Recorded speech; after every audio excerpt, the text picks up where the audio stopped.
ZEE5 ஆப்பை download செய்து முழு எபிசோடுகளையும் இலவசமாக காணுங்கள். நீ எதை பத்தியும் கவலைப்படாத, நான் அதெல்லாம் அமக்கலப்படுத்திடுறேன். பிரமாதம் ஜெயந்தி, பிரமாதம்.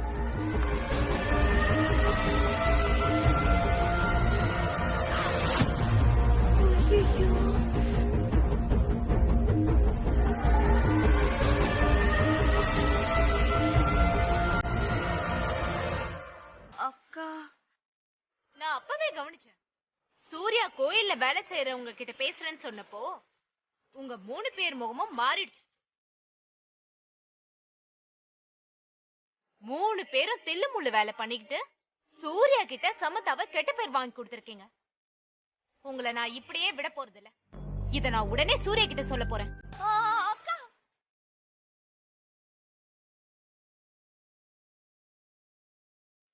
என்ன சம்பந்தியம்மா, எப்படி ஆக்ட் பண்ணீங்க? பாவமா மூஞ்ச வச்சுக்கிட்டு பா, அண்ணமா இல்லாம எதுவுமே பண்ண மாட்டேன்னு சூர்யா கிட்ட பேசினதை பார்த்து ஒரு நிமிஷம் நானே நம்பிட்டேன்.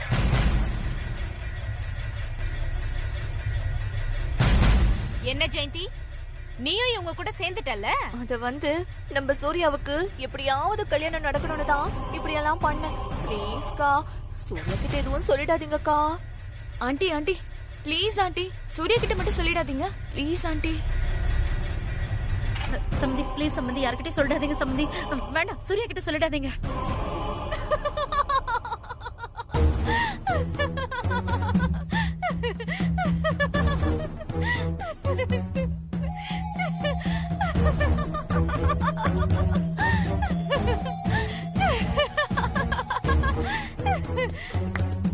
எல்லாரும் சேர்ந்து பயந்துட்டீங்க தானே?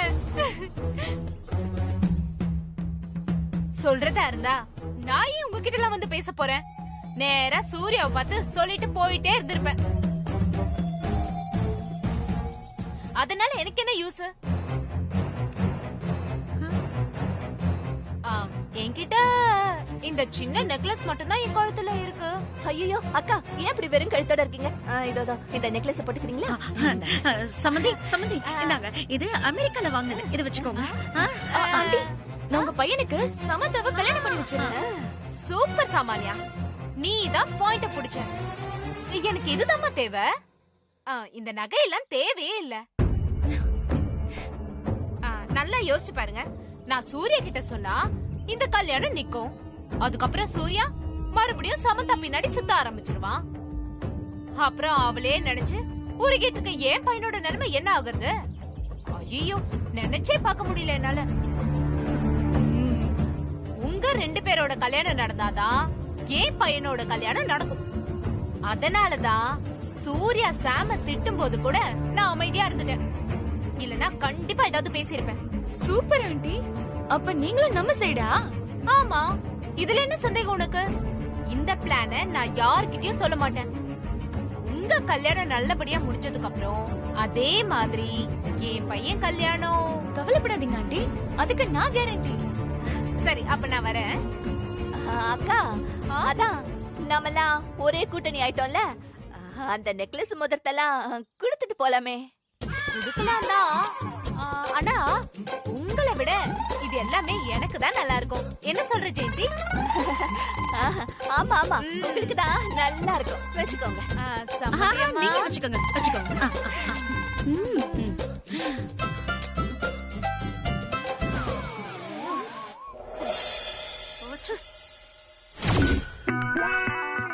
ஏண்டா இத எங்கடா கொண்டு போய் விக்கிறது?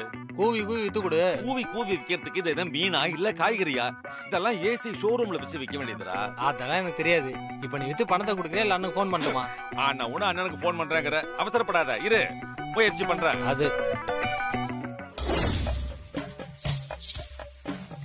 சார் ஒரு நிமிஷம். என்ன? ஃபாரின் லேப்டாப், ரொம்ப அருமையான லேப்டாப், ஜஸ்ட் 40,000 வாங்கிக்கிறீங்களா? ஃபாரின் லேப்டாப்னா ஃபாரின்ல வித்துக்க, இங்க விக்கிற போயா?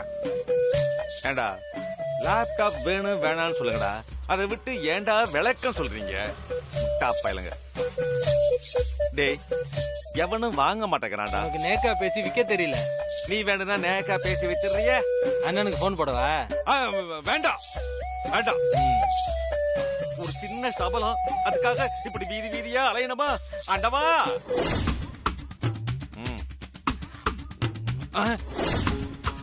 நீங்க தான் லேப்டாப் விக்கிறவரா? ஆமா தம்பி. ஆமா சார், நான் தான் விக்கிறேன்.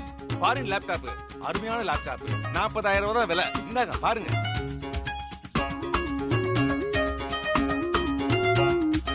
இன்டர்னல் மெமரி எத்தனை ஜிபி? ரேம் எவ்வளோ? சார், நீங்க படிச்சவரு, இந்த ஜிபி பிபி இதெல்லாம் நமக்கு தெரியாது சார். நமக்கு தெரிஞ்சதெல்லாம் 40,000, 40,000 ரூபாய் விலை சார். இத ஒரு 5 நிமிஷம் செக் பண்ணி பார்க்கலாமா? 5 நிமிஷம் என்ன சார், 1/2 hour செக் பண்ணுங்க. 40,000 ரூபாய் பணம் கொடுக்க போறீங்க.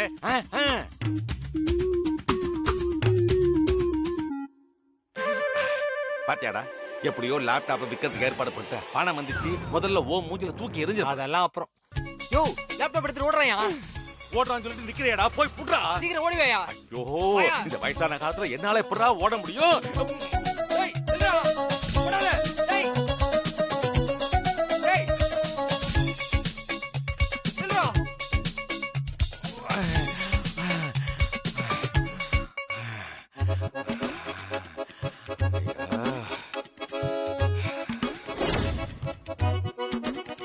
இந்த லேப்டாப் வச்சாவது இந்த கடன் பிரச்சனை தீர்த்தலான்னு பார்த்தா அதுவும் இல்லாம போச்சே. பணத்துக்கு என்ன பண்றது இப்ப? சூர்யா, நீ ஏன் இப்படி நடந்துக்கிறேன்னு எனக்கு புரியவே இல்ல. பாவம் சாம், அவளை ஏன் திட்டின? அவ மேல எந்த தப்புமே இல்லப்பா. சாமானியாவும் அவளோட அம்மாவும் தான் சமந்தா கிட்ட ஏதேதோ சொல்லி சவால் விட்டுருக்காங்க. அவ மனசு கேட்காம என்கிட்ட வந்து சொன்னா. அதான் அவங்க சொல்றது உண்மையா பொய்யான்னு தெரிஞ்சுக்கிறதுக்காக அந்த கோயிலுக்கு நான் கால் பண்ணேன். அங்க பார்த்த சாரதின்னு ஒருத்தர் அட்டன் பண்ணாரு. லெக்சரை பார்த்து கல்யாணம் புக் ஆயிருக்கு சார்னு சொன்னாரு. ஓ, நீங்களும் சமந்தா கூட சேர்ந்துக்கிட்டு இப்படி பண்றீங்களாப்பா? நான் என்ன சொல்லிக்கிட்டு இருக்கேன், நீ என்ன பேசிக்கிட்டு இருக்க சூர்யா? அவங்க கல்யாண மாப்பிள்ள உனக்கே தெரியாம இந்த விஷயங்கள்லாம் பண்ணிக்கிட்டு இருக்காங்க. அது உனக்கு கொஞ்சம் கூட தப்பா தெரியலையா? ஆனா நான் போன் பண்ணி கேட்டபோது இல்லன்னு தானே சொன்னாங்க. அத நான் மட்டும் இல்ல, இந்த வீட்ல எல்லாரும் கேட்டாங்க. யார் சொன்னாங்க உனக்கு? நீங்க சொன்ன அதே பார்த்த சாரதி தான். கண்டிப்பா சொல்றேன், இதுல ஏதோ ஒரு தில்லு முள்ளு இருக்கு. இந்த விஷயம் உங்க அம்மா கூட தெரியுமான்னு எனக்கு தெரியல. நீயே யோசிச்சு பாரு. நான் கேட்கும் போது மேரேஜ் நடக்க போகுதுன்னு சொன்னவன் இப்போ இல்லன்னு சொல்றான். எனக்கு ஒரே குழப்பமா இருக்குப்பா. ஏன் அந்த ஆள் இப்படி மாத்தி மாத்தி பேசணும்? அதே கன்ஃபியூஷன் தான்ப்பா எனக்கு. ஒருவேளை அந்த ஆளுக்கு உங்களுக்கு ஏதோ கூட்டு இருக்குமோ? உனக்கு தெரியாம கல்யாணம் பண்ணணும்னு நினைக்கிறவங்க நாளைக்கு வேற எது வேணாலும் பண்ணலாம்ல. பாவம் சாம், நீ இப்படிப்பட்ட ஒரு பொண்ணு கிட்ட மாட்டிக்க கூடாதுன்னு தான் அவன் நினைச்சிருக்கான். இத பாரு சூர்யா, நீ அவன் நிலைமையில இருந்து கொஞ்சம் யோசிச்சு பாரு.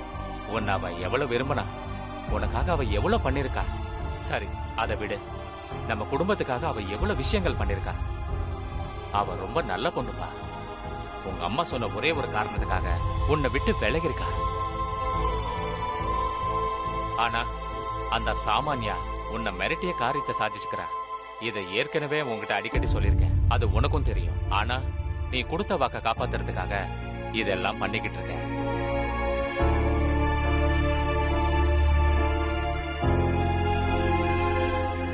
இத பாரு சூர்யா, கொடுத்த வாக்க காப்பாத்துறது நியாயம்தான், நான் வேணான்னு சொல்லல. ஆனா அதுக்காக உன் வாழ்க்கையை அடமானம் வச்சிடாத. கல்யாணங்கிறது சாதாரண விஷயம் இல்லப்பா. ஒண்ணு போனா இன்னொன்னு பண்ணி சரி பண்ணிக்கிறதுக்கு 2 பேரு சேர்ந்து வாழ போறீங்க. உனக்குன்னு தனி லைஃப் ஸ்டார்ட் ஆயிடும். இதுக்கப்புறம் நடக்க போற நல்லது கெட்டது எல்லாத்தையும் நீ தனியா தான் பாத்துக்கணும். உனக்கு மனைவியா வரப்போற பொண்ணு சப்போர்ட்டா இருக்கணும், தொந்தரவா இருக்கக்கூடாது. ஒருவேளை அப்படி நடந்தா உன் வாழ்க்கை நரகமாயிடும். அதுக்கப்புறம் உன்னால எதுவுமே பண்ண முடியாது. ஒண்ணு மட்டும் சொல்றேன் சூர்யா, வீட்டுல நிம்மதி இருந்தாதான் வெளியில நம்ம வாழ்க்கை நல்லா இருக்கும். இத பாரு சூர்யா, உனக்கு நாங்க முதல்ல கல்யாணம் பண்ணி வைக்கணும்னு நினைச்சது சமந்தாவை தான், சாமானியாவே இல்ல. அத முத நீ புரிஞ்சுக்கோ. எந்த முடிவு எடுக்கிறதா இருந்தாலும் சரி, நல்லா யோசிச்சு முடிவெடு. ஆனா தப்பான முடிவு மட்டும் எடுத்துறாத, அது உன் வாழ்க்கையே மாத்திடும். நிதானமா யோசிச்சு நல்ல முடிவா எடுப்பா.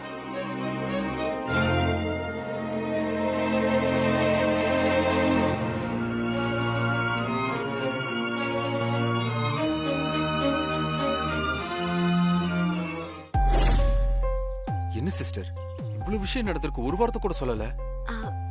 இல்ல, எனக்கு இன்னைக்கு தான் ஃபுல் டீடைல்ஸ் தெரியும். இல்ல சிஸ்டர்.